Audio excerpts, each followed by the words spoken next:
నమస్కారం. ఎస్ఎన్ఎస్కి స్వాగతం. కాణిపాకంలోని స్వయంభూ శ్రీ వరసిద్ధి వినాయక స్వామివారి ఉండి లెక్కింపు జరిగిందని ఆలయ ఈవో ఏ వెంకటేష్ తెలిపారు.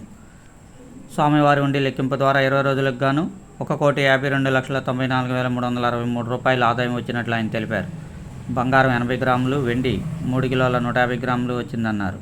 గో సంరక్షణ ఉండి ద్వారా 10,376 రూపాయలు, నిత్యాన్నదాన ఉండి ద్వారా 27,217 రూపాయలు, ఫారెన్ కరెన్సీలు USA $904, Malaysia 2 rings, Australia 50, Singapore $25 వచ్చినట్లు ఆయన తెలిపారు.